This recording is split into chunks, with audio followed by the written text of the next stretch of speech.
The city of Reno is facing a lifeguard shortage for its public pools. So they're getting creative with scheduling and staffing and training new hires.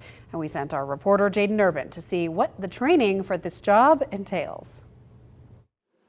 Today, the city of Reno is seeing if some of us media folks have what it takes to be a lifeguard. So they're going to be taking us through a pre-test training like they would for normal lifeguards, but this is just the precursor to the normal lifeguard classes. So they're going to be taking us through the shallow lifeguard training, which is much easier than the deep end lifeguard training. So we'll see if I have what it takes to be a lifeguard at the end of it. With the city of Reno facing a lifeguard shortage, I decided to see if I have what it takes. There are two versions of this pre-test. The shallow one is for lifeguards who only watch pools at about 5 feet and below, and then there's the deep end one. We are doing the shallow one today because it's easier. It's a good test to kind of show what lifeguards have to go through just before we even get to the training of how to save somebody. The first test is 100 meters, swimming the entire length of the pool and then back.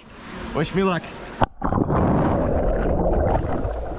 And that, ladies and gentlemen, is what did me in. As you can see by my swimming form, it wasn't the prettiest, but we finished it. Tell us, how was it? That was so hard, guys. Honestly, about halfway through, I was like, nope, no shot. My legs, I feel like someone took crowbars to them. We still got more tests to do. After that, I thought it couldn't get any harder until the next challenge. I would say from experience, the hardest part's treading. Thinking to try to tread water for 2 minutes without your hands.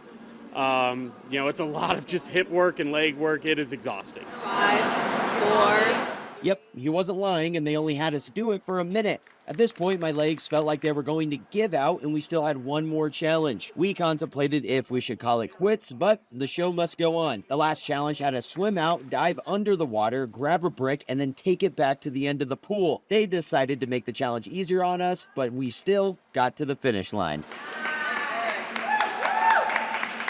And after doing that pre-test, I can't say that that was one of the hardest things I've ever had to do in my life. And I will never be responsible for sitting in a lifeguard chair watching over an entire pool of people.